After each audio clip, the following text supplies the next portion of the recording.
अस्सलाम वालेकुम। आज का फोर्थ लेक्चर नाइन्थ बायोलॉजी के सेकंड चैप्टर बायोलॉजिकल मेथड्स है और ये लेक्चर इस चैप्टर का लास्ट लेक्चर है। इस लेक्चर के अंदर हम दो टॉपिक्स को कवर करेंगे, data organisation and data analysis.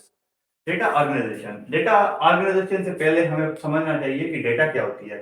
Data कहते हैं इन्फॉर्मेशन को, कोई भी इन्फॉर्मेशन हो उसको हम डेटा कहेंगे, वो चाहे डेट्स हो, वैल्यू हो या नाम हो, उसको हम डेटा कहेंगे। लेकिन बायोलॉजिकल मेथड के अंदर हमें चाहिए सिस्टमेटिक डेटा। तो वो जो सिस्टमेटिक डेटा है वो ये इस डेटा को बायोलॉजिकल मेथड एक्सेप्ट नहीं करता।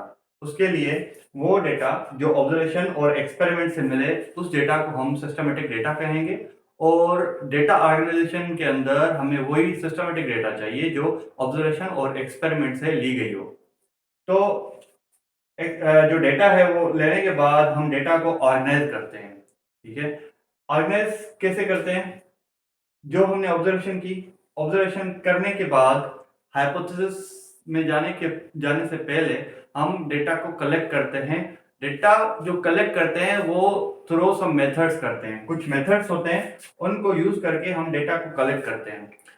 फॉर एग्जांपल, हमने मलेरिया की जो टेस्ट की, मलेरियल पेशेंट्स लिए, वो उनकी जो टेस्ट वगैरह जो भी डेटा कलेक्ट की वो थ्रू सम मेथड्स किए।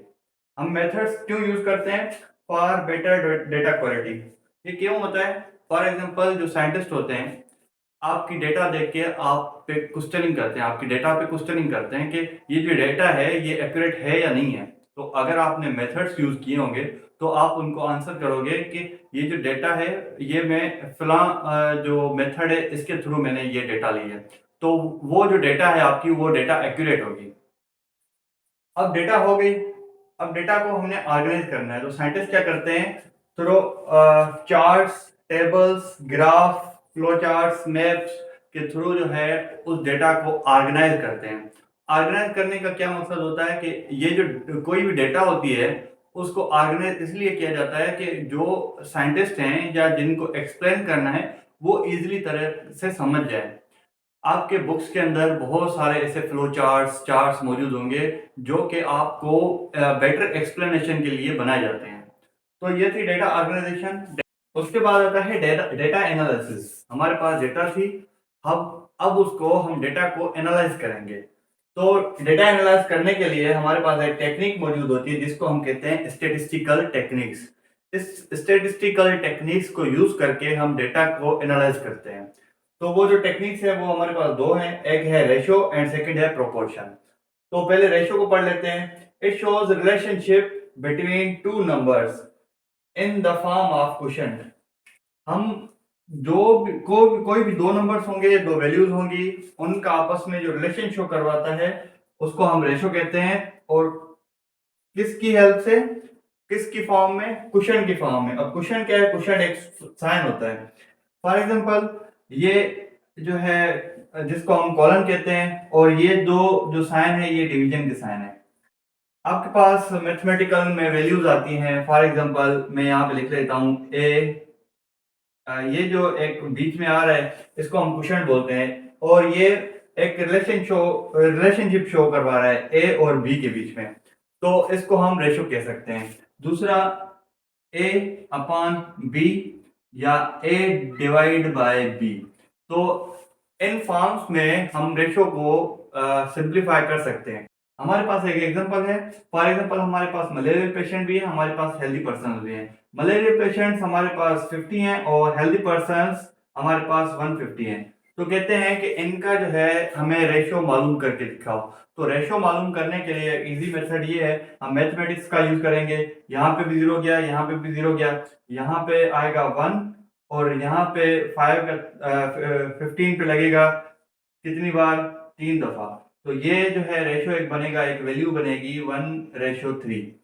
अब जो 1 है वो मलेरियल पेशेंट है और 3 जो है हेल्दी पर्सन है। हम इसको 3:1 भी नहीं लिख सकते। क्यों? क्योंकि हमें मलेरियल पेशेंट का जो वैल्यू है वो लेफ्ट साइड पे लिखना है और जो हेल्दी पर्सन का वैल्यू है वो राइट साइड पे लिखना है। तो ये एक करेक्ट फॉर्म है रेशो को लिखने का। तो मैं साइड हो जाता हूँ, आप इसको पॉज करके लिख लें या स्क्रीनशॉट ले लें। उसके बाद आता है प्रोपोर्शन। प्रोपोर्शन क्या है? Two ratios are expressed by sign of equality. हमने रेशियो में क्या पढ़ा था कि हमारे पास दो वैल्यूज होती हैं, दो नंबर्स होते हैं, लेकिन प्रोपोर्शन में क्या होता है, हमारे पास दो रेशियोज होते हैं। फॉर एग्जांपल आप यहाँ पे देखो, ये ए रेशियो बी, और इसको हम डिनोट किससे कर रहे हैं, सेमीकोलन से। ये हमारे पास सेकंड रेशियो है सी रेशियो डी। तो इन दोनों को हम एक्सप्रेस करें by the sign of equality, ये इक्वलिटी की साइन है, इसको यूज करके हम दो रेशियोज को एक्सप्रेस करें, या हम चार डॉट्स भी लगा सकते हैं। ये दो जो है सिंबल्स हैं, जो साइन है प्रोपोर्शन को एक्सप्रेस करने के लिए। तो प्रोपोर्शन को हम कैसे जो है मालूम करते हैं। फॉर एग्जांपल हमारे पास यहाँ पे चार वैल्यूज हैं, 1 2 3 एंड 4। तो हमारे पास तीन वैल्यू गिवन है, लेकिन फोर्थ का पता नहीं। तो मैथमेटिक्स को यूज करके हम फोर्थ का वैल्यू मालूम कर सकते हैं। फॉर एग्जांपल कैसे, यहाँ पे हमारे पास दो रेशो हैं, first ratio and second ratio. First ratio में क्या है, हमारे पास 20 जो है बर्ड्स हैं, स्पैरो। साइंटिस्ट क्या कर रहा था, इन 20 बर्ड्स को इन्फेक्टेड मॉस्किटो से बाइट करवाया। जब इन्फेक्टेड मॉस्किटो से बाइट करवाया तो क्या हुआ, 14 जो थे उनको मलेरिया हो गया। अब इनको मलेरिया हो गया, अब जो साइंटिस्ट था वो जाहिर सी बात है, अगर 100 बर्ड्स को उस पर एक्सपेरिमेंट करना है तो वो 100 बर्ड्स को पकड़ेगा नहीं, या 1000 पे उसको एक्सपेरिमेंट कर रहा है तो 1000 को नहीं वो पकड़ेगा ना। तो उसने क्या किया, उसने प्रोपोर्शन का यूज किया। कैसे, हमारे पास 100 जो है बर्ड्स हैं और ये एग्स है, मतलब हमें ये मालूम करना है, ये वैल्यू जो है वो हमें मालूम करनी है कि कितने जो बर्ड्स थे उन वो इन्फेक्टेड हो सकते हैं। तो यहाँ पे एक मेथड है प्रोपोर्शन को मालूम करने का। तो क्या होता है, यहाँ पे हमारे पास चार वैल्यूज हैं, तो इसको मालूम करने के लिए हमें क्या करना होता है कि ये अंदर के जो दो वैल्यूज होते हैं उनको हम मीन कहते हैं, और बाहर के जो दो वैल्यूज होते हैं उनको हम एक्सट्रीम कहते हैं। तो प्रोपोर्शन में हम क्या करते हैं, एक्सट्रीम को हम आपस में मल्टीप्लाई करते हैं और मीन को आपस में मल्टीप्लाई करते हैं। अगर हम इसको मल्टीप्लाई करें, फॉर एग्जांपल 20 को x से मल्टीप्लाई करेंगे, 20x आ गया, और हम इक्वलिटी की साइन देंगे। 14 को अगर 100 से करेंगे तो 1400 हमारे पास आंसर आ जाएगा। तो हमें x की वैल्यू मालूम करनी है, तो हम क्या करेंगे, यहाँ पे भी हम 20 लगाएंगे और यहाँ पे भी हम 20 लगाएंगे। तो 20, ये 20 यहाँ से गया, और यहाँ से अगर हम कट करें तो आंसर आएगा 70। x की जो वैल्यू आएगी हमारे पास 70 आएगी।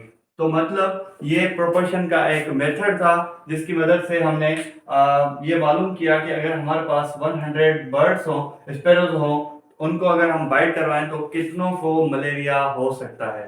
तो यही हमारा टॉपिक था आज का, तो आप इसको भी नोट कर लें।